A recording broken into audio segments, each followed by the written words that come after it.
I'm Alicia Powell reporting with the Gateway Pundit, and I'm here with Laura Loomer. Oh my gosh, Laura, I think we're all just stunned watching you in New York a few days ago handcuff yourself in front of the Twitter headquarters. My name is Laura Loomer.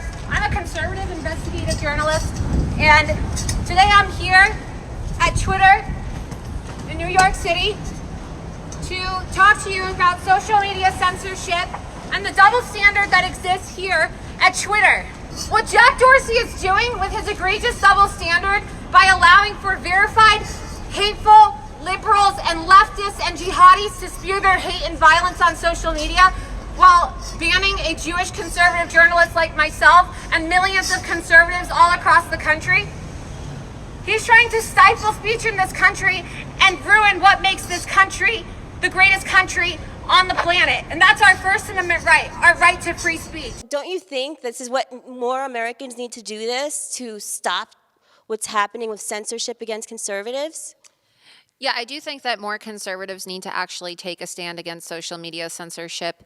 It's extremely problematic what is taking place, and the lack of accountability is egregious, quite frankly. I mean, you see that these tech giants, people like Mark Zuckerberg, Sheryl Sandberg, and Jack Dorsey testified to Congress in September about the topic of social media censorship of conservatives, and under oath, they lied to Congress, and they said that they are not censoring. But there's so much evidence that shows that there is censorship of conservatives currently taking place, right? Whether it be the Project Veritas expose, where you have Twitter engineers on camera admitting that they are censoring and shadow banning conservatives and laughing about it and celebrating it, or just the fact that, look at the double standards, like the double standard that I presented when I handcuffed myself to the Twitter HQ in New York.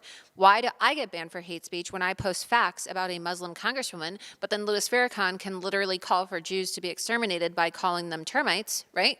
And then nothing happens to him. Twitter themselves even released a statement saying that Farrakhan's tweet was not a violation of their terms of service. There are people online calling for white people to be murdered. There are people online calling for the president of the United States to be assassinated. There are pedophiles on Twitter, and they are allowed to have social media access, but if you're a conservative, you're not allowed to. So our representatives need to work on passing some type of legislation immediately, because otherwise these monopolistic techno-fascist companies like Twitter and Facebook and Google are going to silence millions more people to the point where conservatives are essentially wiped off the face of the internet prior to the 2020 election. And it's going to have serious ramifications on our political system. Do you think that the White House is doing it? I mean, we see Trump speak out against it, but it almost seems like there's an apathetic attitude that the White House is taking to this. And it pertains to elections. I mean, really, if it weren't for new media journalists like yourself and, new media outlets, Trump might not have won the election. We might not have found out about everything the Clintons were up to and the DNC were up to and WikiLeaks. Right, exactly. And his supporters are the people who are being silenced. I don't think that President Trump is doing enough, right? But also, too, I mean, I don't know who's advising him on these matters because they don't seem to be doing enough. Trump keeps celebrating the new NAFTA agreement that he signed, but in the new NAFTA agreement, I saw there was this Breitbart article which discussed the fact that there's a clause buried inside the NAFTA agreement that says that it basically gives these big tech companies the right to censor. So why is Trump signing off on agreements, and why is he celebrating agreements that are calling for the censorship of his supporters? I don't even know if he's aware of it, right? I mean, I don't know who is going through these agreements and who is advising him to the point where, that slipped off their radar. Because if people like myself and many others, many of my colleagues who have been silenced continue to be silenced, well, who's going to be there to report the truth, to get people energized to vote Republican and vote for Trump like we did in 2016? People who have the largest stocks in Facebook.